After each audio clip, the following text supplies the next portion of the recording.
Today is going to be an interesting session. Any guesses? हाँ, test.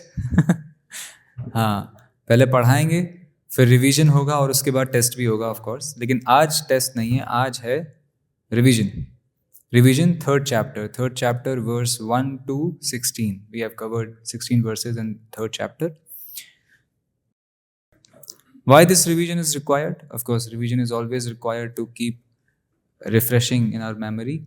Also, because lately we have got some festivals happening, this thing. So there was some kind of disconnect. So we thought advised that let us first have a quick revision so that we are all together in third chapter, Krishna's instructions, Karma Yoga, and then we will move ahead further one by one, taking few verses in each session. So we dedicate this session to His Divine Grace A.C. Bhaktivedanta Swami Srila Prabhupada, who is the founder Acharya of worldwide Hare Krishna movement. When Krishna is talking to Arjun, when this conversation is happening, which we call Srimad Bhagavad Gita, usually how does the conversation happen? जब दो लोग बात करते हैं तो एक बात की गई पहले, है ना, उससे कुछ बात आगे बढ़ी, फिर उस कॉन्वर्सेशन में कई बार प्रश्न किए जाते हैं, है ना. Question, somebody may ask a question, the other person, then the answer is given, then some more detail is given, then further question may arise. तो इसी तरह से ये कॉन्वर्सेशन भी हो रहा है, जहाँ पे भगवान कृष्ण अर्जुन को कुछ गाइडेंस दे रहे हैं, फिर अर्जुन को कुछ डाउट्स आते हैं, तो फिर भगवान अर्जुन के डाउट्स क्लियर करते हैं, कुछ और प्रश्न आते हैं, फिर दूसरे प्रश्न के उत्तर देने के लिए भगवान फिर और डिटेल्ड अंडरस्टैंडिंग और ब्रॉडर उसकी जो अंडरस्टैंडिंग है वो प्रोवाइड करते हैं और ज़्यादा डिटेल्स देते हैं. And in this way Krishna goes on explaining different yoga processes, different concepts of this life, different ceremonies, different rituals, and that's why this entire conversation is developing Arjuna's understanding, है ना. और थर्ड चैप्टर की हम बात कर रहे हैं. The name of the third chapter is कर्मयोग. सो यहां पे अगर हम देखें तो सबसे पहले अर्जुन प्रश्न कर रहे हैं. पहला जो वर्स है, the first verse is Arjun's inquiry. Arjun उवाच जायसी चेत कर्मणस्ते मता बुद्धिर्जनार्दन तत् किम कर्मणि घोरे माम नियोजयसि केशवा. He is asking a question. What is the question? Oh, Arjuna said, "O Janardan, O Keshav, why do you urge me to engage in this ghastly warfare if you think that intelligence is better than fruitive work?"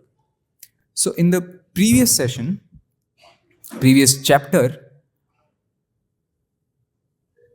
Krishna was telling Arjun that intelligence, he was speaking about buddhi yoga, है ना, intelligence is better than engaging in fruitive work. Fruitive work मतलब when there is this battle happening, when there is war, that means intention is to win over the other party, in that way win over the kingdom and then rule it. That means it appears to be a fruitive work, yes or no? But Krishna, towards the end of the second chapter in the verses, he was developing Arjuna's understanding that better than fruitive work is acting in buddhi yoga. Then he's saying be detached, do not have these desires, all those things, all those instructions he is speaking about. Now Arjun is confused because he assumed that buddhi yoga means, or not desiring anything means not acting at all, no work, giving up action, है ना. कर्म को ही त्याग देना, यानी कि renunciation, like taking sannyas from everything, renunciation. So he assumed that this is what Krishna is talking about, and at the same time he was feeling that Krishna still wants me to fight. Krishna speaking to me, he's trying to orient me to fight. I'm reluctant to fight, but he's desiring that I should fight. And then initially he said, yes, please fight. And then he's telling me, no, one should be detached. One should not be attached. One should not have all the desires. One should act in buddhi yoga or Krishna consciousness. So now he is confused. What should I do? That's why he's saying, If intelligence, so here intelligence, that means buddhi hoga, or Krishna, Arjun is thinking, it means giving up, not doing, not acting at all, giving up everything, renunciation. So then he's saying, if you're saying that renunciation is better than this karma, better than this fruitive work, then why are you urging me to engage in this ghastly warfare? I'm confused. Please clarify my doubt. Understood? So this is a very simple question and very genuine question that Arjun is asking. It seems that कई बार ऐसा होता है ना कि किसी ने हमें पहले एक चीज बोली और फिर apparently contradictory instruction हमें दे दिया. We'll get confused, right? अरे भाई ये करना है कि ये करना है ना? एकादशी पे फास्टिंग करना है, फास्टिंग कीजिए, ठीक है, लेकिन बाद में पता चला कोई व्यक्ति है वो तो पूरा फीस्टिंग कर रहा है एकादशी पे. कैसे? नॉन ग्रेन आइटम्स का feast. So the new person will get confused. प्रभु जी आपने तो बताया था फास्टिंग करना है, लेकिन यहाँ तो फीस्टिंग हो रही है. What is this? है ना? फिर अगर जो वो डिटेल में जाएगा तब उसको बताया जाएगा, हाँ फास्टिंग करना है, बट फास्टिंग ग्रेन्स से करना है. Grains should not be taken. You should not eat grains. But non-grain items, for example, fruits, milk, milk products, vegetables, that can be taken. तो उसको क्लैरिटी आएगी, ओ अच्छा है ना. तो similarly Arjun is now apparently is getting confused and seeking more clarity, to which Krishna replies. So here further Arjun says, my intelligence is bewildered by your equivocal instruction. Therefore, please tell me decisively what is most beneficial for me. Sometimes you said fight. Now you're telling me, no, be detached. What should I do? Shri Bhagavan Uvacha Lokesmin Dvividha Nishtha Pura Prokta Maya Nagha Jnana Yogena Sankhyanam Karma Yogena Yoginam. So now Krishna starts to speak. Krishna is addressed here as Shri Bhagavan. Srila Prabhupada emphasized on this point that in Bhagavad Gita, when Dhritarashtra speaks in the very first beginning, then it is written Dhritarashtra Uvacha. Then at some point in time, Arjun starts inquiring, so it is said Arjun Uvacha. Later on, Sanjay also speaks. It is said Sanjay Uvacha. But when Lord Krishna speaks, Krishna Uvacha is not mentioned there. Rather, it is said Shri Bhagavan Uvacha. Shri Bhagavan Uvacha. भगवान ने कहा. श्री भगवान ने कहा. वहां ऐसा नहीं कहा गया श्री कृष्ण ने कहा. क्यों?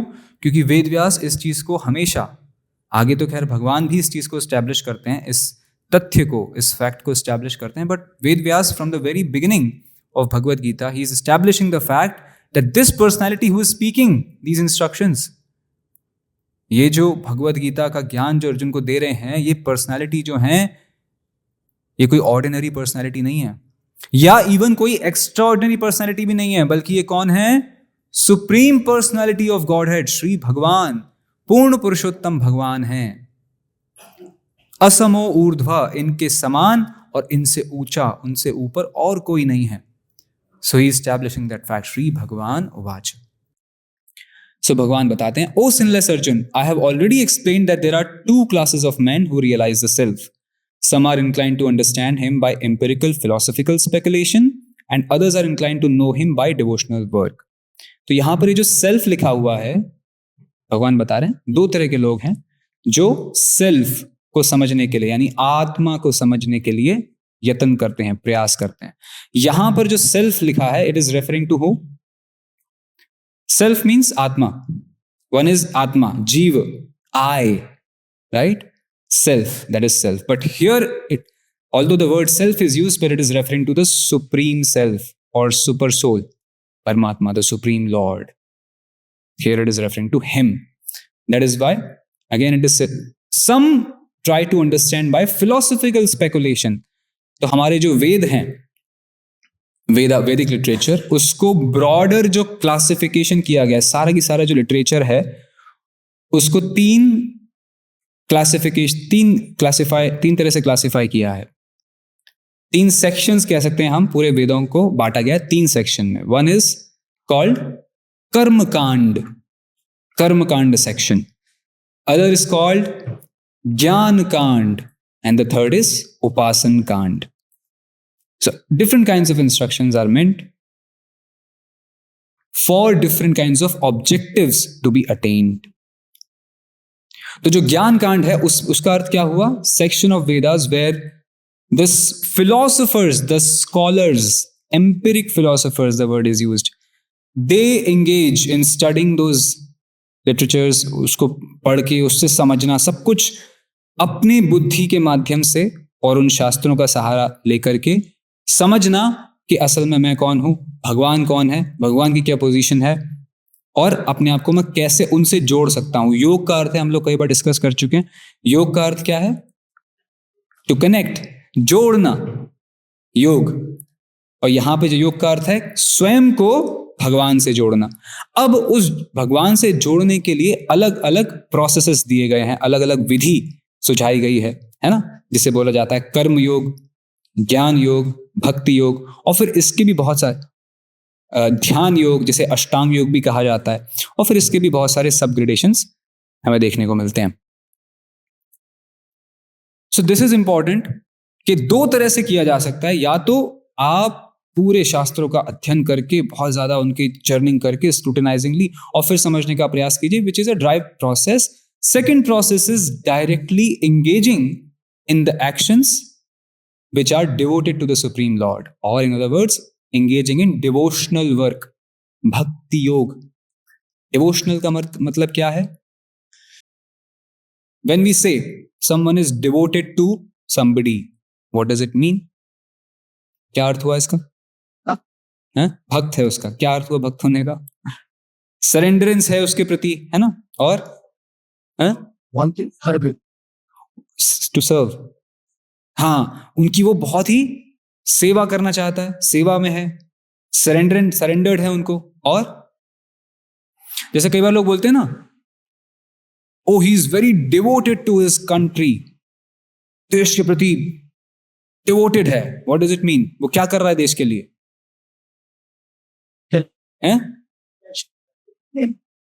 He can do anything. He can even lay down his life, है ना, to serve his country. He has all the feeling, a lot of attachment to his country. Yes or no? कोई अगर कुछ गलत भी बोल दे, वो एकदम से गुस्सा हो जाएगा, नाराज हो जाएगा. He's having utmost respect for the country. Yes or no?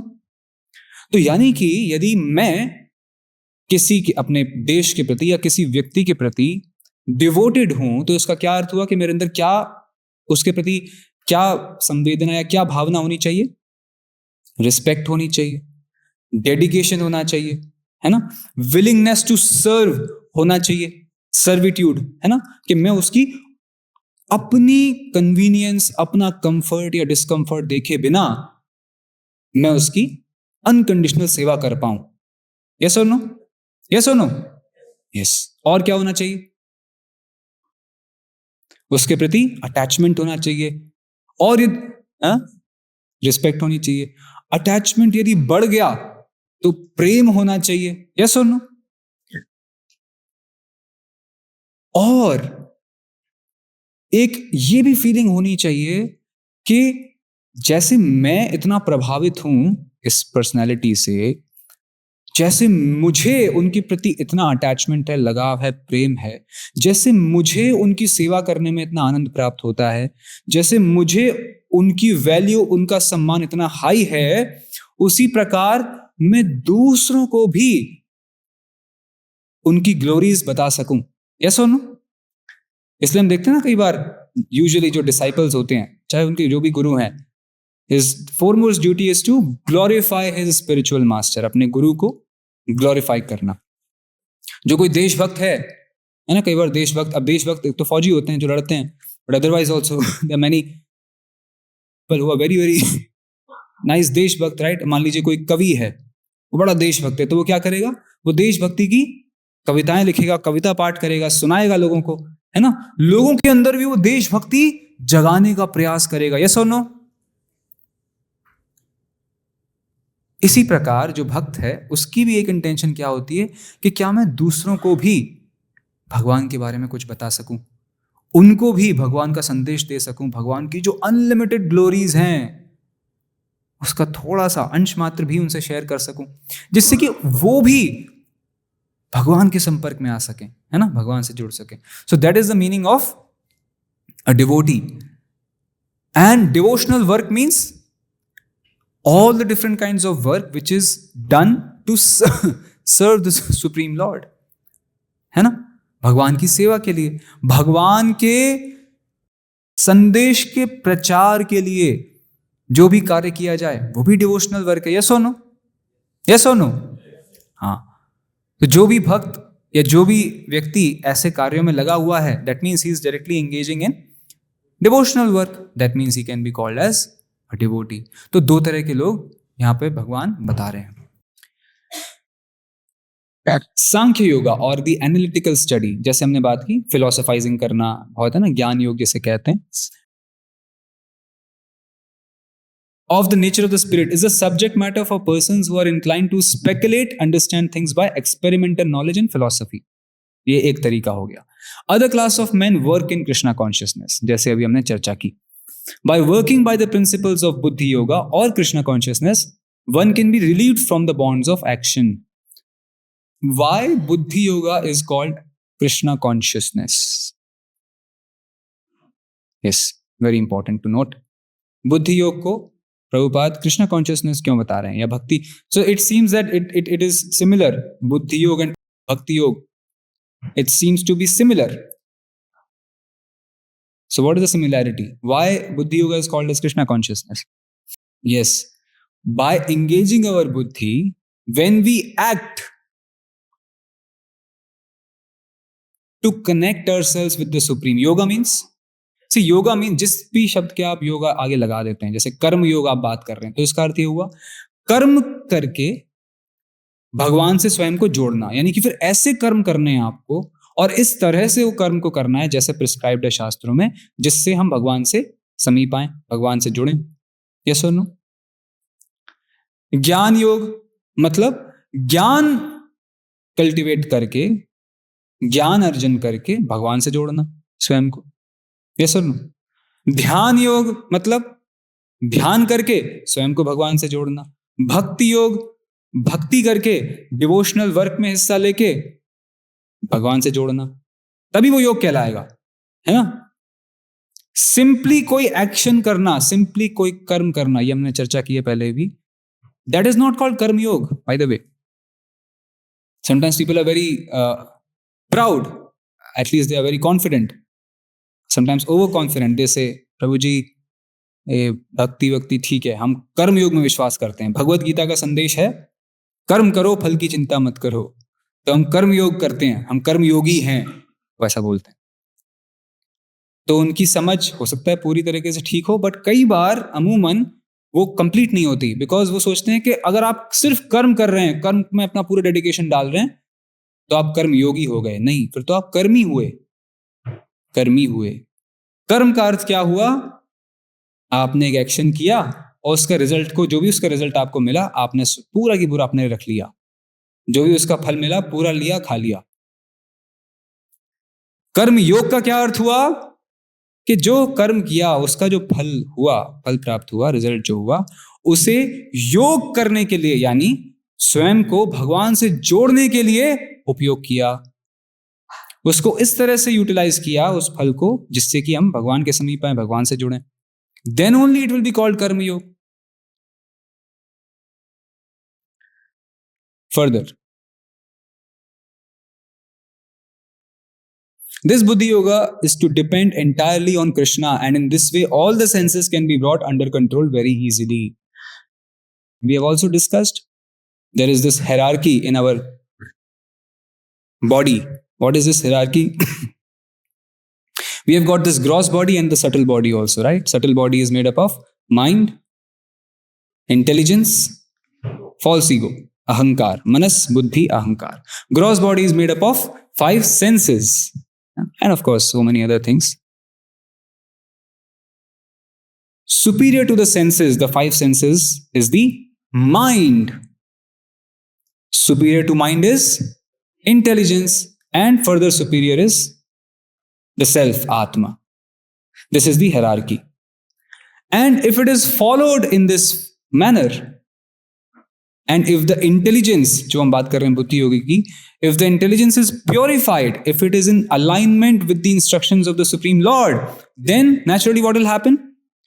क्योंकि इंटेलिजेंस के नीचे कौन है? माइंड, मन. तो मन भी अलाइनमेंट में रहेगा, है ना? और जब मन कंट्रोल्ड रहेगा, उसे ही बोला जाता है कंट्रोल करना माइंड को. यानी कि कंट्रोल करने का मतलब ये नहीं है कि बंद कर दिया, ब्लॉक कर दिया, कुछ नहीं, नो नथिंग डिजायर, एक जगह बैठ गए, void, zero, no talking, nothing. नहीं, that is not controlling the mind. Controlling the mind is engaging the mind as per the will of the Lord, instructions of the Lord, in alignment with the instructions. So again, controlling the mind is not a binary logic. या तो बिल्कुल uncontrolled है या पूरा controlled है ना? It's not a binary logic. As we progress, as we perform our bhakti, as we advance in our spiritual life, mind comes in control more and more. More and more mind is engaged in the service of the Lord, or more and more mind is engaged as per the instructions of the Lord, है ना? और जिसका mind fully इस तरह से engage होता है, that means he is at a very exalted stage, advanced stage of bhakti. Right. Fourth verse. न कर्मणामनारम्भा नैष्कर्म्यं पुरुषोऽश्नुते न च सन्न्यसनादेव सिद्धिं समति गच्छति. So this we are having a revision of chapter 3rd, first verse to 16th verse. So that's why we are going a little quicker, because we are having a quick revision. Usually in our sessions we take 2 to 3 verses in our session and we discuss in detail. We also take the points from the purports. Here we will take the verse and we will discuss the important points that Srila Prabhupada has covered in the purports as well. Not by merely abstaining from work can one achieve freedom from reaction, nor by renunciation alone can one attain perfection. So Arjun's question was that if I have to renounce everything, if I have to be detached from all these things, from the fruitive work, why are you asking me to fight and do all this, engage in this ghastly warfare, kill so many people? No, better to give it up. So अब now भगवान उत्तर दे रहे हैं, तो भगवान उत्तर में अब क्या बोल रहे हैं further? Not by merely abstaining from work, oh I will not do anything. Why? Because if I work in this way, it is wrong. Oh, I've understood that I should not be attached to the results of my work. So better let me not work only. है ना? भाई result मुझे लेने नहीं है, उससे मुझे attach नहीं होना, तो फिर क्यों काम करना कोई भी? तो भगवान बता रहे हैं, आप यहाँ पे करेक्ट कर रहे हैं उसको.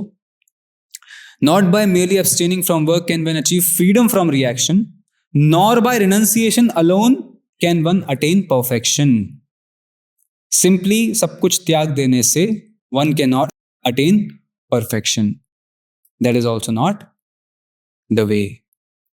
Then what should be the way? What should one do? According to the empirical philosophers, simply by adopting sannyas or retiring from fruitive activities, one at once becomes as good as Narayan. So जो हम बात कर रहे थे, so called Giani's की, जो लोग शास्त्र पढ़ के सब कुछ समझ लेना चाहते हैं, they adopt the process of ज्ञान cultivation. So usually when they take sannyas, they consider the sannyasi as that now he has become one with God, he has become Narayan. So they address each other as Namo Narayan. Namo means Namaste, I offer my respects to you, O Narayan. Simply if a person has taken or has renounced, has taken sannyas. But this is also not encouraged or appreciated, or rather approved by the Supreme Lord. But Lord Krishna does not approve this principle. He clearly says, without purification of heart, sannyas is simply a disturbance to the social order. Sannyas order, that means renouncing everything and taking up sannyas, is meant for those exalted personalities who are fully pure in heart. Otherwise, it should not be taken. What will cause? Otherwise, if someone takes to the transcendental service of the Lord, on the other hand, even without discharging his prescribed duties, whatever he may be able to advance in the cause is accepted by the Lord. What does it mean? कोई व्यक्ति, सन्यास के लिए क्या condition है? सब कुछ, अगर सब कुछ त्यागना है, सन्यास लेना है, तो सब कुछ आपको पहले प्योर होना पड़ेगा पूरा अच्छी तरह से। इन कलयुग में to get fully purified and then take sannyas and then further advance in spiritual life, rarest of the rare case है वो। तो इसीलिए जो उपाय बताया गया है वो क्या है? Even if a person is not fully pure at heart, not at all pure at heart, but if he engages in bhakti, in devotional service, in devotional work, then whatever he may be able to advance is accepted by the Lord. Because that advancement in spiritual life, that is his eternal advancement, eternal credit. Further Krishna says, because यहाँ पे अर्जुन क्या करना चाह रहे हैं? अर्जुन सब कुछ give up करना चाह रहे हैं, सब कुछ छोड़ देना चाह रहे हैं, है ना? He is in a mood of going for inaction, है ना? Giving up, और in a way, अगर हम ये वर्ड यूज करें, प्रभुपाद भी एक जगह बोलते हैं escapism, not doing any work, सब छोड़ दो, कुछ नहीं करना। तो अर्जुन का वो वाला मूड है। तो अब भगवान को अर्जुन को इंस्पायर करना है कि भाई don't go into that direction, don't be in that kind of a mindset. So further Krishna is telling, पहले तो बता दिया कि देखो सिंपली रिनंसिएशन करने से कोई फायदा नहीं है, ना तो उससे परफेक्शन होता है, ना जो तुम सोच रहे हो ना वो इतना ऊपर है, ना तो it is supreme, ना तो it is the topmost process, and neither one can attain perfection. Further Krishna says here, all men are forced to act helplessly according to the impulses born of the modes of material nature. Therefore, no one can refrain from doing something, not even for a moment. Nahi kashchit kshanamapi jatu tishthat akarma krit karyate hi avashah karma sarvav prakriti jair gunaye. We are always, constantly, we are influenced by the modes of nature. प्रकृति गुणा, प्रकृति के जो गुण हैं, सत्व रजस तमस, उससे हम लोग सदैव हमेशा constantly at every moment we are influenced, we are under the subjugation of these modes. So, and these modes, they will drive us to act. Of course, tamas means one person goes for inactivity, he becomes very lazy, idle. But even then, his mind will be working, constantly running, है ना? कुछ ना कुछ सोच रहा होगा, विचार कर रहा होगा। तो नेचर क्या है? By nature, of course, material nature तो induces us to act, to do some action, do something, think, plan, work. Even the nature of soul, जो आत्मा है, जो स्पिरिट सोल है, उसका भी जो नेचर है, इंट्रिंसिक नेचर, पता है क्या है? To be always active, to be always active. तो इसीलिए यदि कभी अगर कोई ऐसा प्रोसेस अडॉप्ट करे कि जहां पे एकदम इनएक्टिविटी हो, कि अच्छा शांति चाहिए, बहुत डिस्टर्बेंस हो रहा है माइंड में, okay let me go to some place and sit down, okay removing all the gadgets, everything, no connection with anyone for 10 days, I will not talk, I will not speak. So that's wonderful. A person will naturally feel thoda sa relief because so much of that is going on. Naturally it is relieving. But because that is not the nature of the soul, that is not my nature. To be inactive like that. We are not stones, right? We are not stones. We have desires, we have emotions, we have a lot of thoughts coming in, we want to something, and then we are further pushed or pulled by these modes. So it is very, very unnatural for a living entity to become or remain inactive like that. Especially when he has been blessed by such an advanced consciousness like that of a human being. है ना? हाँ, अगर कोई tree है, plant है, plants are also living, they also have the soul. But that species, that body is such that the consciousness is almost very dormant, totally dormant, almost dormant. So we don't see a lot of activity there. But we see, you see, animals, oh, we have pets in the home, right? Dogs, oh, so active. You see a young child, so active. Human beings, so active. So to go for inactivity, that becomes unnatural. And that doesn't sustain much. That is why. So Krishna is saying further, now this is a verse from Srimad Bhagavatam. Sri Narad Muni says this. And this is so important for all of us. Such a striking thing that a person may think, Arjun, like he's questioning and getting the answers. Arjun को लग रहा है कि भगवान मुझसे क्यों ये action करने के लिए बोल रहे हैं, क्यों ना मैं सब कुछ त्याग देता हूँ, सब कुछ छोड़ देता हूँ, है ना. भगवान फिर भी कह रहे हैं नहीं, you should be acting like that. तो यहाँ प्रभुपाद जी परपोर्ट में ये श्लोक कोट करते हैं श्रीमद् भागवतम से, which is very relevant in this context and it is very relevant for all of us. त्यक्त्वा स्वधर्मम चरणाम्बुजम हरेर भजन अपक्व अथ पते ततो यदि यत्र क्ववा भद्रम अभूद अमुष्य किम को वार्थ आप्तो भजताम स्वधर्मतः. If someone takes to Krishna consciousness, जैसे कि हम सब, है ना. कृष्णा कॉन्शियसनेस मीन्स भक्ति योग, भगवान की भक्ति. Someone takes up to Krishna consciousness, he starts chanting, he is coming for to hear the sessions, lectures, he is reading Bhagavad Gita, he is practicing at his home also. On and off, he is going around whenever meeting people, speaking something about Krishna. Even though he may not follow the prescribed duties in the Shastras nor execute the devotional service properly, but ऐसा नहीं है कि he is making or he is meeting the highest standard. In whatever little capacity he is able to do, he is doing.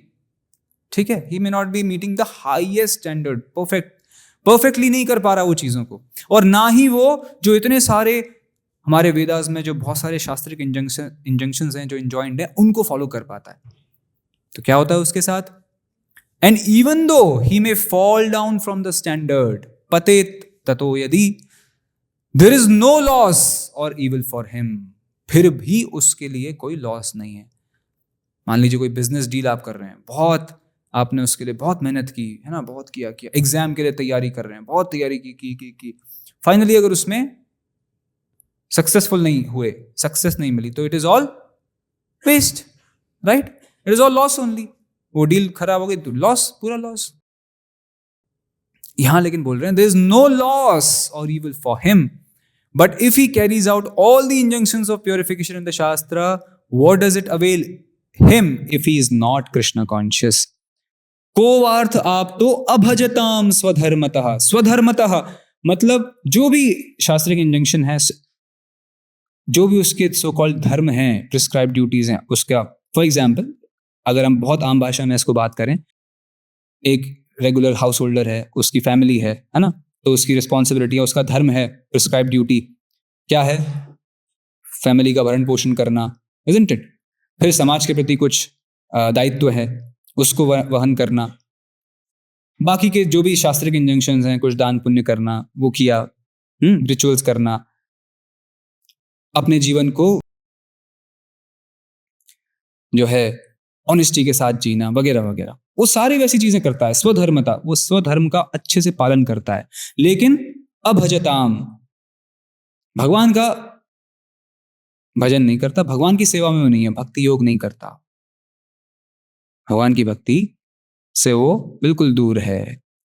बाकी सब वो बहुत अच्छे से कर रहा है. तो बोला जा रहा है कोवार्थ आप तो, क्या फायदा उसका? What does it avail him? उसका एक्चुअली कोई फायदा ही नहीं है. ऑन द अदर हैंड, कोई व्यक्ति भगवान की भक्ति में लग रहा है, भले ही अच्छे से नहीं कर पा रहा, फॉर वॉट एवर रीजन, भाई उसकी अपनी कैपेसिटी है, स्टार्ट किया है अभी, और कोई व्यक्ति भगवान की भक्ति अच्छे से कर पा रहा है, बट उसके चलते वो बाकी की जो अपनी सो कॉल्ड रिस्पॉन्सिबिलिटीज हैं उनको अच्छे से नहीं कर पा रहा, दूसरे जो प्रिंसिपल्स हैं, रिलीजियस प्रैक्टिसेस हैं, उनको फॉलो नहीं कर पा रहा. तो उसके लिए क्या बताया गया है? There is no loss or evil for him. That means performing भक्ति yoga in whatever capacity we can is always most sublime, is topmost achievement, topmost good for us. Yes, this is the advantage. Sometimes people may try to compare. Okay, you speak about bhakti yoga. You know what? I go to that place and I practice this yoga. that yoga. And sometimes people may want to compare, they want to see which is more effective. That is all okay, that is perfect, that's all right. But here, we should try to understand that in different yoga processes like Ashtanga Yoga, Karma Yoga, Jnana Yoga, the advancement is dependent on the person's endeavor. समझ रहे हैं? मान लीजिए आपको एक river उसे cross करना है. कैसे क्रॉस करना है? क्रॉस करना है बस. अब आपके लिए कोई सहायता नहीं है वहां पे. There is no help that you have. There's no nav. There's nobody who can take you, help you with that, nothing. And you have to cross the river. Then how do you have to cross? What will you do? You'll have to swim. Yes or no? You'll have to swim. Can you fly? You can't fly. You have to swim. Now swimming is very difficult. Yes or no? And that too for a longer distance. Okay, thoda sa karna hai, 100 meters, 200 meters. One who is practiced, he can swim. But can the best swimmer of the world cross an ocean? Can he cross? Is there any issue with his swimming talent or swimming ability? No. But the problem is, ocean is too huge, too big to cross like that by swimming. Yes or no? Yes or no? But still you have to cross the ocean, then there is some other mode, right? Ships are there, some boat, some this thing, or you take a flight, cross the ocean. Yes or no? कर्म योग, ज्ञान योग, ध्यान योग, अष्टांग योग देखते हैं ना हम लोग. अभी महाकुंभ में हम लोग देख रहे होंगे, ऑनलाइन तो देख ही रहे होंगे at least. So many sadhus are thronging, है ना? And they are yogis, they perform yoga. वो पूरा एशेस लगाएंगे, नागा साधुज, अवधूत, है ना? They are performing gymnastics, different kinds of bodily postures, asan, siddhi, Sadhana. Lot of hardships they take, austerity they take. Yes or no? Yes or no? और इतनी मेहनत, इतनी तपस करने के बाद जाकर के they may expect some result. But it is all depending on their sadhana. Yes, their efforts that they put. Yes or no?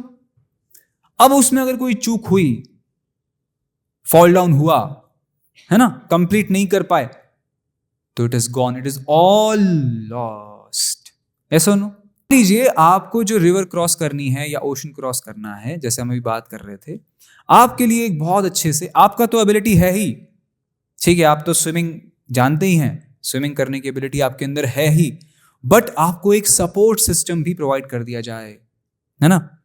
एक शिप है, एक बोट है, उसमें वो ट्यूब डाल के आपको वहां पे डाल दिया. Okay, you swim and when you feel tired, no worries, you can relax, you will be pulled very nicely. तो आसान हो जाएगा ना. बल्कि आपको हम शिप के ऊपर ही चढ़ा लेंगे. शिप पे बैठिए थोड़ी देर, रिलैक्स कीजिए, फिर थोड़ी देर स्विम कर लीजिए. यस और नो? भक्ति yoga is that process. Because भक्ति योगा, भक्ति जैसे बोलते हैं ना, भक्ति जो है भगवान की, वो जो जीव है वो डिजायर कर सकता है, वो अपना एफर्ट डाल सकता है, वो प्रयास कर सकता है, लेकिन भगवान भक्ति जो है अपनी प्रदान करते हैं, है ना? भगवान खुद इंटरवीन करते हैं, बल्कि भगवान खुद सहारा देते हैं. Krishna personally supports his devotees. That means भक्ति योगा में हम अकेले नहीं होते कि साहब सब कुछ हमारे ऊपर ही दारोमदार है. कोई परीक्षा पास करनी है ना? एक तो होता है खुद ही सब पढ़ पढ़ के करके करा. तो yes, we may feel, and that is why many times the different kinds of yogis they become very proud also. Why? Because देखो ये मैंने सिद्धि प्राप्त करी. कैसे प्राप्त करी? अरे मैंने तपस किया है ना, इतने साल की मेरी घोर तपस्या है, इसके चलते मुझे ये सिद्धि प्राप्त हुई है. तो इसलिए naturally it may lead to pride also. But जो डिवोटी है, he is not at all proud. Why? Because he understands कि अगर थोड़ा बहुत कुछ मुझे भक्ति में मैं आगे बढ़ रहा हूं या बढ़ पाया हूं, थोड़ी बहुत भी रुचि आई है, it is not due to my efforts, rather he consider it is all by the mercy of the supreme lord. भगवान की कृपा से ही तो है. और भगवान की कृपा हमें कब प्राप्त होती है? जब हम भगवान को अपनी सिंसेरिटी दिखाते हैं, भगवान को सरेंडर करते हैं, है ना, भगवान के प्रति, भगवान के समक्ष उनकी शरण लेते हैं.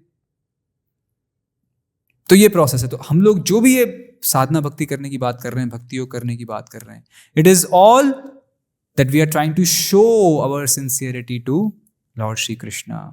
भगवान को अपनी सिंसेरिटी के, भगवान I really want to surrender to you although I am afflicted by so many things and these onslaughts of this Maya, my mind is such a big cheater. It doesn't get attached to you. It is attached to so many things, so many people of this world. What can I do? I'm so degraded. I'm so fallen. But I really want to sincerely serve you. I want to understand you. I want to engage in your bhakti. So when Krishna sees that sincerity, then he blesses the devotee. And then from the heart that inspiration comes, things are revealed, realizations come about, and one advances. Verse 6. कर्मेन्द्रियाणि संयम्य य आस्ते मनसा स्मरन् इंद्रियार्थान् विमूढ़ात्मा मिथ्याचारा स उच्यते. This is very important. मिथ्याचार, मिथ्याचार मतलब pretender, one who restrains the senses and organs of action but whose mind dwells on sense objects certainly deludes himself and is called a pretender. तो भगवान context देखिए, कॉन्टेक्स्ट क्या है, भगवान क्या बात कर रहे हैं, कॉन्ट्रास्ट बता रहे हैं अर्जुन को रिनंसिएशन में, यानी सब कुछ त्याग देने में, संन्यास लेने में, और डिवोशनल वर्क में, है ना, एक्शन में, डिवोशनल वर्क, भगवान के लिए काम करना. भगवान उनमें कॉन्ट्रास्ट बता रहे हैं दोनों. तो भगवान अब क्या बता रहे हैं, मान लीजिए कोई सो कॉल्ड सन्यासी है, सब कुछ त्याग छोड़ के बैठा है, कहीं भी ग्रॉसली तो ऐसे कहीं एंगेज नहीं हो रहा सेंस ग्रेटिफिकेशन में, लेकिन mind is dwelling on same thoughts of sense gratification. So then in that case he will be called as a pretender, mithyachar, mithyachara. Mithya मतलब false आचार. Isn't it? यस्त्वेन्द्रियाणि मनसा नियम्यारभते अर्जुन कर्मेन्द्रिय कर्मयोगम असक्तस्य विशिष्यते. On the other hand, on the other hand मतलब दूसरा व्यक्ति जो मिथ्याचार नहीं है, he who controls the senses by the mind and engages his active organs in works of devotion without attachment is by far superior. He may not have taken sannyas. He may not be posing himself as such big sadhu or long beard, hair, nothing. He may be a regular householder working, going to office, then maintaining his entire family, doing everything, but he is engaging in works of devotion, engages his senses and mind, अपने मन, बुद्धि, इंद्रियों को भगवान की सेवा में engage करता है. वो व्यक्ति क्या है, फार सुपीरियर है ऐसे प्रिटेंडर्स से. तो इसीलिए भगवान क्या मोटिवेट कर रहे हैं further, don't try to become this unnecessarily renunciant. संन्यास लेने का मत सोचो तुम, अभी ये मत सोचो कि युद्ध नहीं करना, नहीं, बल्कि realize the importance of working in devotion. Now why is this, by the way, ठीक है, ये तो आप हम सब लोग अप्रिशिएट कर सकते हैं कि yes, work in devotion means it is far superior, but यहां भगवान कह रहे हैं युद्ध करने के लिए.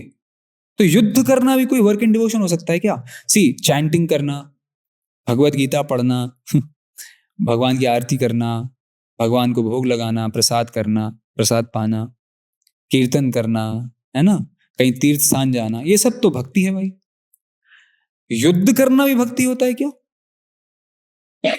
ये क्या भगवान बोल रहे हैं? एक तरफ तो भगवान बोल रहे हैं work in devotion, and then he is saying okay, fight and kill them. Killing, is killing work in devotion? Is fighting work in devotion? Yes. Anyone? Yes? So that means, can I go and kill somebody, fight with somebody and say that, oh, I'm working in devotion? No. हाँ, very nice. धर्म, जैसे अभी बहुत सही बताया, धर्म और अधर्म. Now what is धर्म? Because someone may say my dharma is killing, my dharma is slaughtering, I'm a butcher. फिर वो कहेगा मैं तो डेली कर रहा हूं अच्छे से अपना धर्म, दिन में 100 बार धर्म करता हूं मैं. Arjun being a Kshatriya, he is engaging in his prescribed duty, that is his dharma. Yes. Anyone? Betterment. For the betterment of society, upliftment of society. Yes. Yes. So we can try to understand dharma in many ways. Yes. Yes. Devotional work, when we are saying, If it is meant for just upliftment of society, yes, it is. That means it is devoted to the society. But when here we are talking about yoga process, yoga means connecting with the supreme. Devotional work or karma yoga means action which helps you connect with the supreme. And Bhagwan Krishna says, and rather it is said in Srimad Bhagavatam, dharmam tu sakshat bhagavat pranitam. What is real dharma? The real dharma is the instruction given by the Supreme Lord, Bhagavat Pranitam, which is taught by the Supreme Lord. And here Krishna is telling Arjuna that you please fight and kill them. That means there can be no other greater dharma than that. Yes. For self-realization, one can live a controlled life as prescribed in the Shastra and continue carrying out his business without attachment, and in that way make progress. जैसे हम अभी बात कर रहे थे, one need not give up his current position, his situation. Rather, he can remain in that and still he can make progress by living a controlled life as prescribed in the Shastra. A sincere sweeper in the street is far better than the charlatan meditator who meditates only for the sake of making a living. So this we might have got some experience, we might have seen or heard, right? So that is not at all encouraged here. Nityam kuru karmatvam karma jayo hya karmanah sharir yatra pichate na prasidhyeda karmanah. Perform your prescribed duty, for action is better than inaction. A man cannot even maintain his physical body without work. That is so natural. Just like lion. Lion is king of the jungle. बोलते हैं ना, राज, जंगल का राजा, सिंह, शेर. सब डरते हैं उससे. And then we have heard this story also, है ना? जब लायन बोल देता है कि every day you should send one animal for my food. तो ये स्टोरी तो अच्छी है लेसन देने के लिए, बट रियल में ऐसा होता है क्या? रियल में तो इवन जो वो राजा है, जंगल का राजा, जो शेर है, उसको भी जाकर के हंट करना पड़ता है, शिकार करना पड़ता है अपना भोजन प्राप्त करने के लिए. अदरवाइज सोते हुए शेर के मुंह में तो कोई जानवर जाकर के प्रवेश नहीं करता. नहीं सुप्तस्य सिंहस्य प्रविशन्ति मुखे मृगा. ऐसा नो?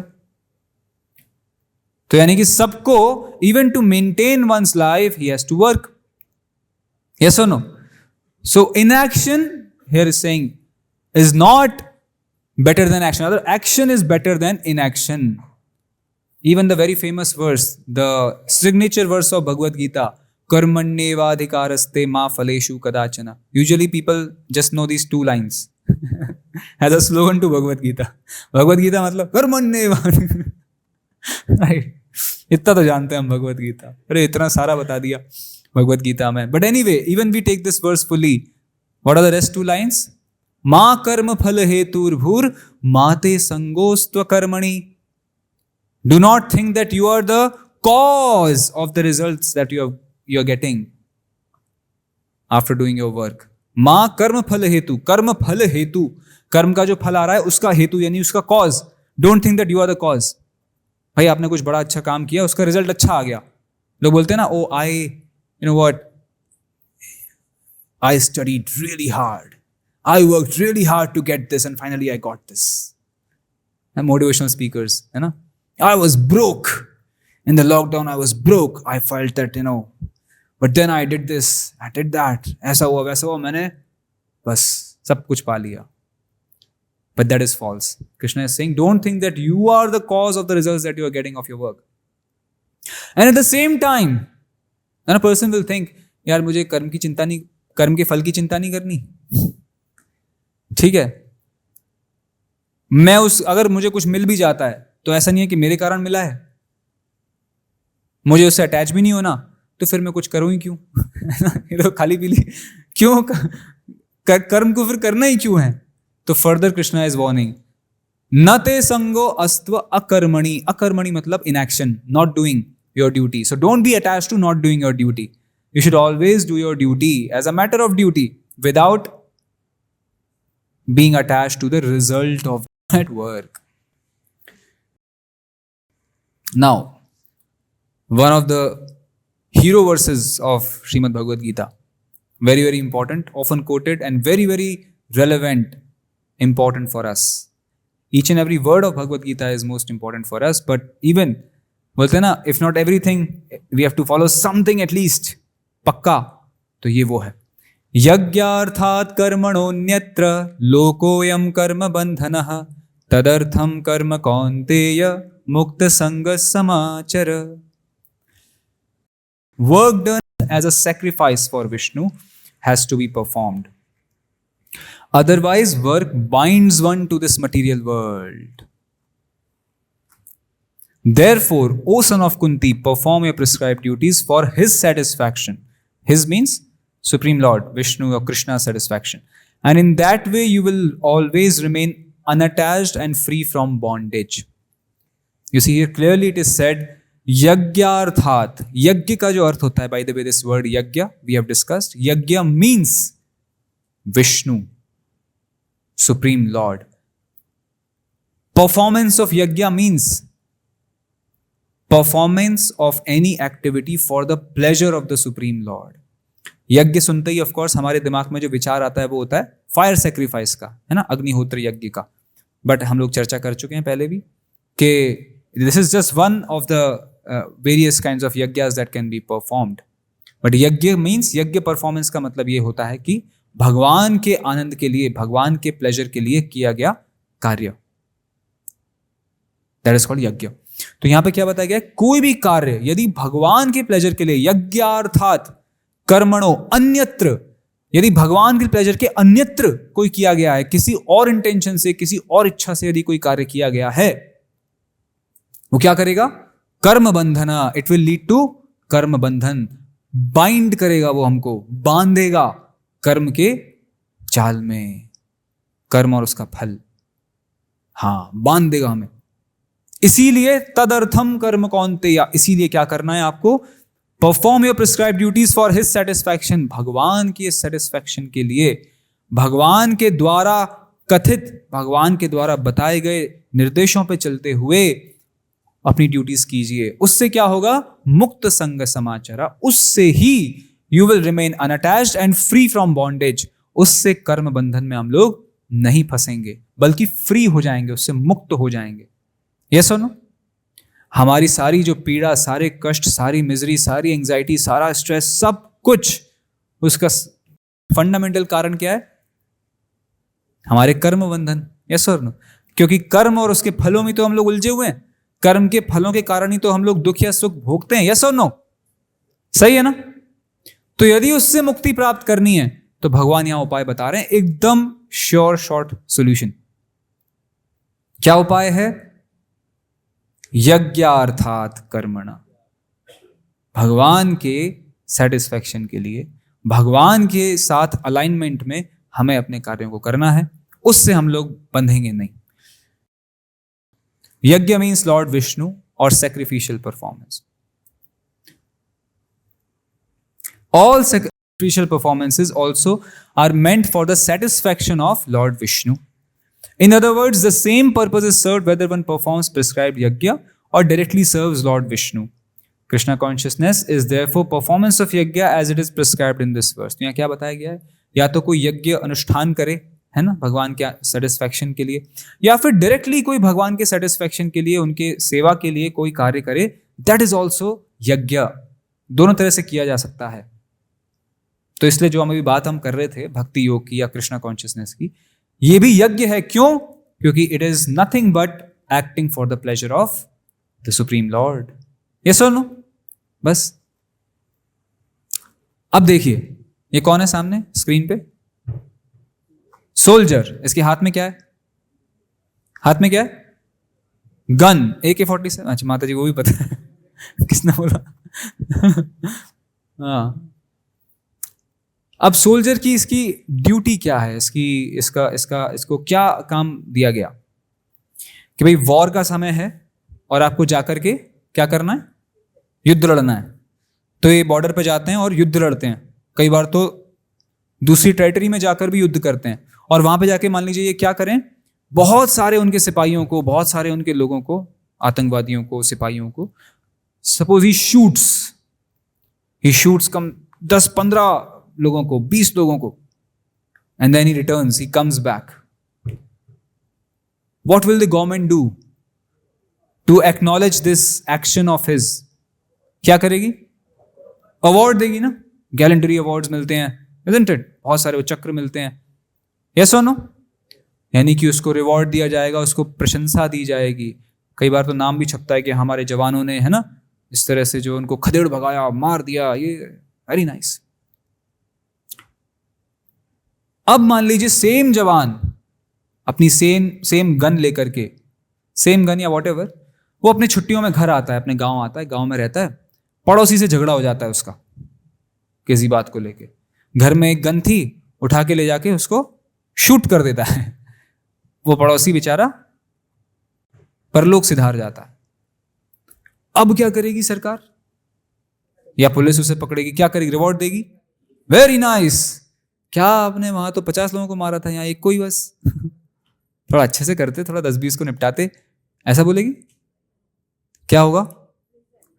क्यों प्रिजन होगा? By the way same person, no, same action. What is the difference? अभी पनिशमेंट क्यों हो रहा? पहले तो रिवॉर्ड दे रहे थे. It was not as prescribed. He was, when he was shooting on the border, he was acting on the order of government, authorized by government. Yes or no? As per instructed by his authority. So that work is rewarded. That action is rewarded, acknowledged. But if he acted whimsically, on his own, for his satisfaction, just to, sort out his own grudge, he shot somebody, oh, he'll be punished. बस इस example से हम बहुत clearly इस चीज को समझ सकते हैं. यज्ञार्थात कर्मणो अन्यत्र लोकोयम कर्म बंधन. भगवान के आदेशानुसार यदि हम कार्य करते हैं, उससे हम बंधन में नहीं फंसेंगे, उससे will not be imprisoned, will not be sentence to jail or death. फांसी नहीं मिलेगी हमको, उससे जेल नहीं मिलेगी, बल्कि रिवॉर्ड मिलेगा, है ना. भगवान के आदेशानुसार चल के हमें रिवॉर्ड मिलता है. We become happy. We become all the different facilities to become happy in this world, even in this world which is full of miseries. Yes. On the other hand, if we act whimsically, then punishment is awaiting. Verse 10. Sahayagyav praja srishtva purovacha prajapatihi anena prasavishyadhvam eshavostva ishtakamadhuk. In the beginning of creation, the Lord of all creatures sent forth generations of men and demigods, along with sacrifices for Vishnu, and blessed them by saying, "Be thou happy by this yajna sacrifice, because its performance will bestow upon you all desirable things." तो anyway, ये एक instruction नहीं है, ये just एक भगवान बता रहे हैं कि जब सृष्टि की रचना होती है तो उन्होंने हम सबको और कुछ देवताओं को, devatas are some authorized personalities appointed by the Supreme Lord, उनको अपॉइंट किया, and this process of sacrifice, यज्ञ परफॉर्मेंस का जो प्रोसेस है वो सेटअप किया, जिससे कि परस्पर एक्सचेंज करके, म्यूचुअल एक्सचेंजेस से we perform yajna, demigods are satisfied and they are the different incharge of different universal affairs, है ना. जैसे rain department Indradev, sun department water department, air department, right? So all these departmental heads are there, which are called devatas. तो यदि हम कुछ यज्ञ performance करते हैं, they will get pleased and in turn they supply. So that process was set up by the Supreme Lord. By performance of yajna, the conditioned souls gradually become Krishna conscious and become godly in all respects. Now, as I was mentioning, our Vedas are divided into various predominantly 3 categories: Karma Kand, Gyan Kand and Upasan Kand. So this verse is actually, we can understand that it is expressing Karma Kanda section, Karma Kanda kind of instruction, where it is said, oh, you perform this sacrifice and then perform sacrifice to devatas are there, and in turn you will get the result. So that is mentioned. However, Srila Prabhupada very kindly mentions here that when direct service, direct performance of action is done to please the Supreme Lord, that is not karma kanda, that is direct bhakti yoga. In this age of Kali, the Sankirtan Yajna, the chanting of the names of God, is recommended by the Vedic scriptures. Because this Sankirtan process is most pleasing to the Supreme Lord. And in this age of Kali, the other performance of this Agnihotra Yajna, है ना, fire sacrifice, big, आजकल तो वो संभव ही नहीं है. What to speak of it being a recommended process. तो इसीलिए कलयुग के अंदर जो recommend किया है भगवान के द्वारा, सभी आचार्य गणों द्वारा, वो क्या प्रोसेस है? यज्ञ पर प्रोसेस, संकीर्तन यज्ञ. संकीर्तन का अर्थ जब सब लोग मिलकर के यज्ञ पर संकीर्तन करते हैं, भगवान के नाम गाते हैं, चैंट करते हैं. This transcendental system was introduced by Lord Sri Chaitanya Mahaprabhu for the deliverance of all men in this age. Sankirtan Yajna and Krishna consciousness go well together. Yes or no? Because the basic foundation of our Krishna consciousness movement or the Bhakti Yoga is Sankirtan. Verse 11. Devan bhavayatanena te deva bhavayantu vaha parasparam bhavayantah Shreyaf param avapsyatha. The demigods, being pleased by sacrifices, will also please you, thus nourishing one another. There will reign general prosperity for all. Verse 12. Ishtan bhogan hi vo deva dasyante yajna bhavitaha tairdattana pradayebhyo yo bhungte stena eva saha. In charge of the various necessities of life, the demigods or devatas, being satisfied by the performance of yajna, supply all necessities to man. But he who enjoys these gifts without offering them to the demigods in return is certainly a thief. जैसे हम लोग sunlight और सन heat use करते हैं, yes और no, air use करते हैं breathe करने के लिए, यस और नो, क्या हम किसी को पेमेंट देते हैं? क्या टैक्स भरते हैं? टैक्स, सनलाइट का टैक्स इतना हो गया, एयर का टैक्स, ऑक्सीजन का टैक्स देते हैं. कौन कौन देता है बताइए थोड़ा. कभी सोचा है कि यार इलेक्ट्रिसिटी हम यूज करते हैं, उसका बाकायदा बिल आ जाता है टाइम पे भरो ना तो काट देते हैं वो लोग कनेक्शन, है ना. वाटर बिल ना भरो, बट अदरवाइज ओशन में इतना सारा वाटर है, रिवर में गंगा में जाइए, इतना वाटर है, कितना भी भर के ले आइए. आई वाज थिंकिंग, कुंभ मेले में करोड़ों लोग गए थे वहाँ, राइट, और मेरे ख्याल से ऑन एन एवरेज हर व्यक्ति थोड़ा तो लेके आया होगा जल अपने रिलेटिव्स को देने के लिए, है ना. इतना जल, सोचे कितने लीटर्स ऑफ जो वाटर है वो वहां से कैरी करके लेके गए होंगे लोग, है ना. किसी ने कुछ मांगा कि नहीं, ये जल आप ले जा रहे हैं, 1 लीटर जल ले जा रहे हैं, इसका इतना पैसे, कोई नहीं, अपना बर्तन लेके आओ, उसमें भर लो. प्लस क्या वो वाटर कम हो गया? वो मेजर कर रहे हैं, वो लेवल्स कम हो गए.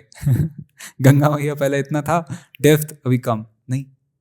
Supply is there, constantly it is there, yes और नो. तो अगर हम बिजली यूज करते हैं और बिल पे नहीं करते, उन्होंने कनेक्शन भी काट दिया, फिर भी हमको जंपर डाल के कुछ करके बिजली यूज कर रहे हैं, इसका मतलब हम लोग क्या कहलाते हैं? चोर, थीफ, है ना. यहां हम देख रहे हैं, हम सारे नेचुरल रिसोर्सेज यूज कर लेते हैं, किसी को कोई टैक्स हम पे नहीं करते, सोचते तक नहीं है. तो सोचिए हम किस श्रेणी में आ जाएंगे. इसी वजह से भगवान बता रहे हैं, this process is given that in turn, of course, what can we pay to them, by the way? क्या हम अपने नोट निकालेंगे उनके सामने? हाँ भाई बताइए कितने पैसे हो गए, अरे उनको क्या करना आपके. So that is why this process of yajna is recommended. Yajna has to be performed, and for us people in Kali Yuga, which yajna is recommended? Sankirtan yajna, Sankirtan.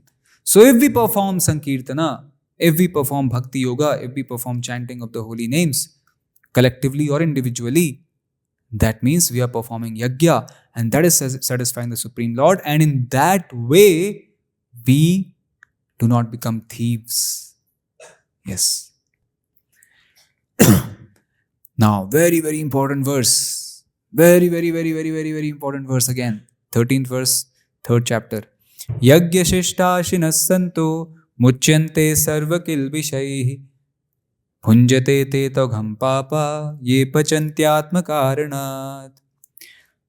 Very important, we have discussed this emphatically, The devotees of the Lord are blessed from all kinds of, or released from all kinds of sins, because they eat food which is offered first for sacrifice.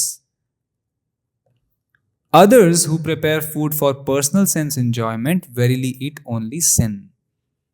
ये हम वैसे ही बात कर रहे थे, जैसे अभी हमने एग्जाम्पल लिया सोल्जर का, है ना, जब वो जाकर के बॉर्डर के ऊपर जब किलिंग करता है तो he is rewarded, he is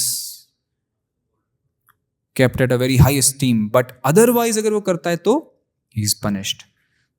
Similarly, when we eat, now a person will wonder, अरे आप खाने भी नहीं दोगे क्या? भाई, I'm not eating anything wrong. I'm a pure vegetarian. I eat only fruits, vegetable, milk, everything, but nothing of all those bad things. Still there is a problem. हाँ, problem तो है. प्रॉब्लम यही है कि ये जो कार्य है, जो भोजन का कार्य है, ये हम यज्ञार्थात नहीं कर रहे, भगवान को डेडिकेट करके, भगवान को ऑफर करके नहीं कर रहे, बल्कि खुद के एंजॉयमेंट के लिए कर रहे हैं. तो क्या होता है उससे? भगवान क्या बोल रहे हैं? जो डिवोटीज हैं वो क्या खाते हैं? They partake of food which is first offered to Krishna or offered in sacrifice. जब यज्ञ भी होता है ना, उसमें भी कुछ भोग होता है, वो उसमें आहुति दी जाती है उसकी. तो या तो यज्ञ में ऑफर कीजिए या फिर भगवान को डायरेक्टली ऑफर कीजिए विधिवत तरीके से. तो उससे क्या होगा? वो बन जाता है प्रसाद या यज्ञ शिष्ट, यज्ञ में बचा हुआ रेमनेंट, है ना, यज्ञ शिष्ट या फिर प्रसाद भगवान का. जब उसको पाते हैं तो उससे क्या होता है? मुच्यन्ते सर्व किल विषयी. किल विष मतलब सिंस.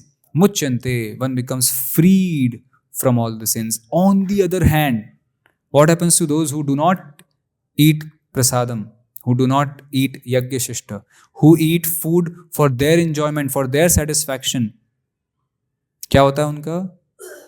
भुंजते ते अघम पापा ये पचंती आत्म कारणात. जो खुद के लिए खाते हैं, सिंपली एंजॉय करने के लिए खाते हैं, भगवान को अर्पित नहीं करते या यज्ञ में उसको ऑफर नहीं करते, अघम पाप, they eat verily sin. With every morsel sins खाते हैं वो. sin they are incurring.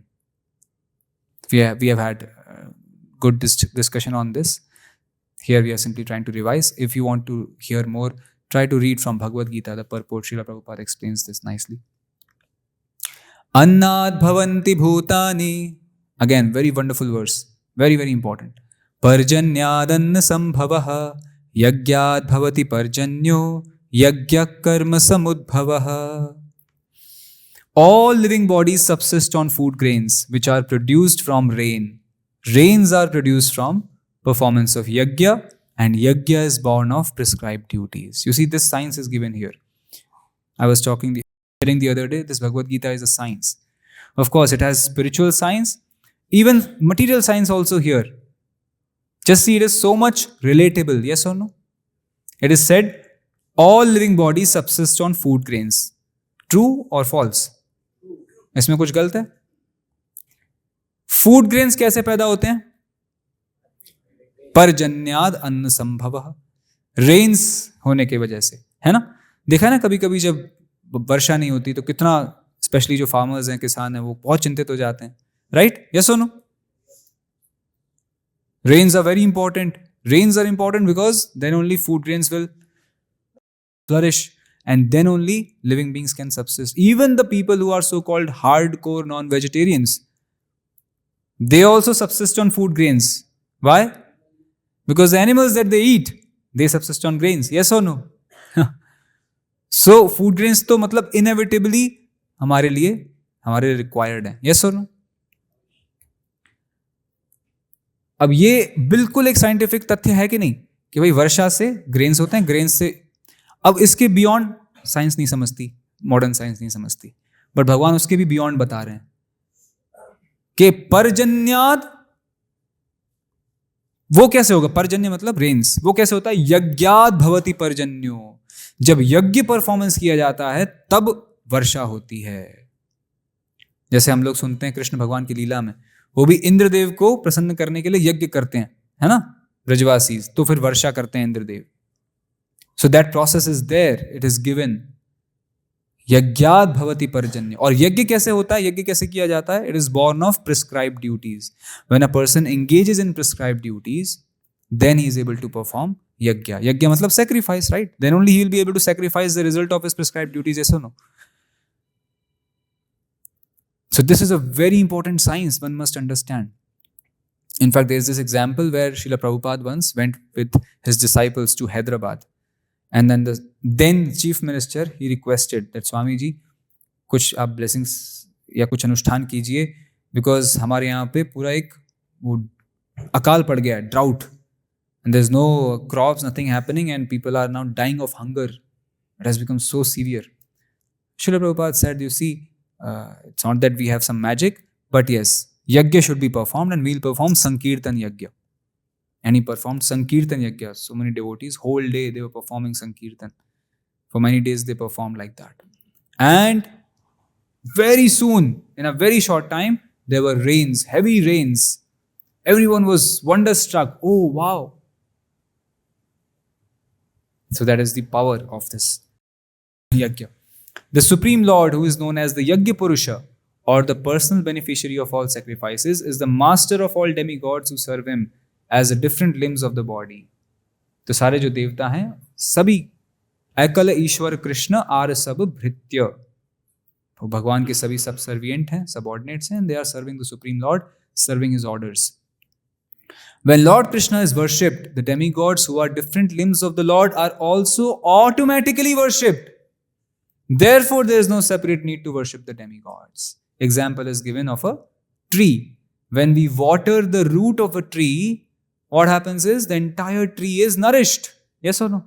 You don't have to water it separately, na? Leaf ko jaake, branch ko jaake, twig ko jaake, fruit ko jaake, stem ko jaake. Yes or no? Root में दे दीजिए पानी, पूरा निषेचन उसका हो जाता है. उसी प्रकार यदि हम भगवान की सेवा करें, भगवान को भक्ति करें, भगवान को पूज दें, everything is taken, everyone is taken care. All the demigods, they also get their due credit. For this reason, the devotees of the Lord who are in Krishna consciousness offer food to Krishna and then eat, a process which nourishes the body spiritually. तो प्रसाद पाने से body तो हमारी nourish होती है, but mind, intelligence and consciousness also gets purified and nourished. कर्म ब्रह्मोद्भवं विद्धि ब्रह्माक्षर समुद्भवं तस्मात् सर्वगतं ब्रह्म नित्यं यज्ञे प्रतिष्ठितम्. Regulated activities are prescribed in the Vedas, and the Vedas are directly manifested from the Supreme Personality of Godhead. Consequently, the all-pervading transcendence is eternally situated in acts of sacrifice. Prescribe duty बताई गई है कहाँ पे? कैसे पता चलेगा हमारी क्या ड्यूटीज हैं, प्रिस्क्राइब ड्यूटीज हैं, क्या हमें करना है, क्या नहीं करना, डूज एंड डोंट्स, वो वेदों में बताए गए. वेद क्या है? ब्रह्माक्षर, ब्रह्मोद्भवम, non different from the supreme lord. ब्रह्म है वेद स्वयं, है ना? यानी कि प्रिस्क्राइब ड्यूटीज भगवान स्वयं बता रहे हैं. और प्रिस्क्राइब ड्यूटीज जब हम परफॉर्म करते हैं तो उससे क्या होता है? यज्ञ परफॉर्म किया जाता है उससे, है ना? समझ रहे हैं? कनेक्शन समझ पा रहे हैं या कंफ्यूज हो रहे हैं? अरे क्या था? Clear no? तो इसका क्या अर्थ हुआ कि भगवान कहां प्रेजेंट है personally? All pervading transcendence is eternally situated in acts of sacrifice. क्योंकि भगवान की वाणी से हमें प्रिस्क्राइब ड्यूटीज पता चलते हैं जो वेदों में दिए गए हैं, है ना? प्रिस्क्राइब ड्यूटी से यज्ञ परफॉर्म किया जाता है. बोलते ना A equal to B, B equal to C, so A is equal to C. इसका अर्थ ये है कि जो एक्ट्स ऑफ सेक्रीफाइस है, यानी कि जो यज्ञ परफॉर्मेंस है, चाहे वो संकीर्तन यज्ञ है या फिर वो भगवान को भोग लगाने जैसा एक बहुत ही सिंपल और सरल परफॉर्मेंस है, उसमें भगवान स्वयं प्रेजेंट हैं इन सारे एक्शंस में, इन सारी डिवोशनल एक्टिविटीज में. एवं प्रवर्तितं चक्रम नानुवर्तयति यः अघायुर इंद्रिया रामो मोघम Partha सजीवते. My dear Arjun, a man who does not follow this prescribed Vedic system, now you see, of sacrifice certainly leads a life of sin, for a person delighting only in the senses lives in vain. Eat, drink, be merry. किसी किसी की life का ये slogan होता है ना? खाओ पियो ऐश करो बस। यार जिंदगी 4 दिन की जिंदगी है ना? क्या ये सब भगवत गीता यार, ये सब क्या यज्ञ क्या करवा रहे हो? ठीक है, हमें थोड़ा खाने पीने दो, एंजॉय करने दो लाइफ, ठीक है। बट भगवान क्या बता रहे हैं, यदि कोई इस विचारधारा में है तो वो certainly he will lead a life of sin. Person may feel no sin, what are you talking about sin? I don't do any sin, I don't commit any sin. See मैं बड़ा साफ आदमी हूं, I am very clean person, है ना? सत्य वचन बोलता हूं, खाना भी मेरा बड़ा सात्विक है, कभी कुछ गलत नहीं, गलत किसी का करता नहीं, मैं एकदम बढ़िया आदमी हूं, ट्रुथफुल आदमी हूं। तो सिन कैसे हो गया भाई मुझसे? अभी हमने क्या बात की? खैर बाकी के जो सिन इतने सारे हमसे हो जाते हैं या हम कर देते हैं इंटेंशनली अनइंटेंशनली, उनका तो छोड़ ही दीजिए। अगर कोई व्यक्ति भगवान को अर्पित किए बिना भोजन भी प्राप्त करता है तो वो भी सिन ही कर रहा है, क्योंकि सिन खा रहा है वो, that is sinful. Even including plant. कोई कह सकता है मैं तो वीगन हूँ साहब, मैं तो वेजिटेरियन हूँ, वेजिटेबल्स खाता हूँ, फ्रूट्स खाता हूँ, रूट्स खाता हूँ। देखा जाए तो प्लांट्स है ना वो, या प्लांट्स के पार्ट्स हैं। अब हिंसा तो आपने वहां भी कर दी, इजंट इट? भाई अगर आपने एक जीव को मारा, एक एनिमल को मारा या एक बर्ड को मारा, उसको आप खा रहे हैं जो भी प्रोसेस करके, वैसे भी आपने एक प्लांट को किया। तो ठीक है, इसमें कम ज्यादा हम लोग सोच सकते हैं कि वो ज्यादा इवॉल्व कॉन्शियसनेस है, उसको आपने किया, लेकिन एक्ट तो फिर भी वैलिड है ना। यहां भी आपने किसी को हर्ट किया, हार्म किया, मार दिया। यहां भी आपने या तो किसी को आपने पूरी तरह से हार्म किया या फिर उसका कुछ पार्ट आपने ले लिया, पेड़ में से फल तोड़ लिया। तो पेड़ को मारा तो नहीं, बट फल तो तोड़ लिया आपने बिना परमिशन के। किसी अब जैसे कुछ तो आप बाकायदा पूरे प्लांट्स ही लेते हैं ना, रूट्स ले लेते हैं हम लोग, तो that means the entire thing is gone, it is killed and you eaten it, so reaction will come. It is a sin no to kill, but because it is the fruits, vegetable or vegetarian food, it is a designated food for human beings. Krishna says in Bhagavad Gita that these are the items which can be offered to me.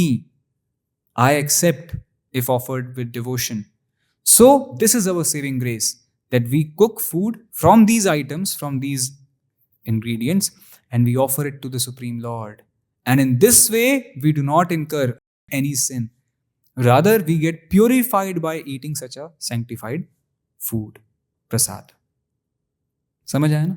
This is the science. That's why you see sometimes people are in illusion कि ठीक है यार भगवत गीता कभी समझ लेंगे, देख लेंगे, या फिर भगवत गीता से भी they will learn so many things, so many this art, that art, this thing, okay, be calm, this thing. But these are some practical applications, yes or no? Because you may be doing big things, thinking big things, philosophizing things, बड़ा ज्ञान की बातें कर रहे हो, लेकिन fundamentally we are going wrong. Fundamentally, every time, thrice a day, I'm eating sin with my food, just because I was not aware that this is an instruction that one must offer the food first to Krishna, first to God, then partake it. Simply because I was not aware, simply I didn't pay attention to it. I read Gita, I heard Gita from some people, but they spoke various other things and I followed that also. But at the end, I remain sinful person. And unless yesham to antagatam papam jananam punya karmanam te dvanda moha nirmukta bhajante ma. अगर spiritually advance करना है तो sinful reaction, sinful life, sinful actions को seize करना पड़ेगा। और यहाँ पे हम अननोइंगली सिंस करे ही जा रहे हैं और फिर सोच रहे हैं हम लोग एडवांस भी कर जाएं यहाँ पे, फिर हम पाएंगे कि कुछ तो हो नहीं रहा है ना, द्वंद्व में फंस जाएंगे हम। तो इसीलिए इसको बहुत सिस्टमेटिकली समझने की आवश्यकता है और प्रैक्टिकली अप्लाई करने की आवश्यकता है, तब हम देख पाएंगे tangible transformation happening in our lives. Yes, so we will continue with our sessions. From 17th verse, we will take 2 to 3 verses in every session and we will discuss. This is all for today. Subscribe to our channel, and to get the latest updates, do not forget to press the bell icon. Hare Krishna.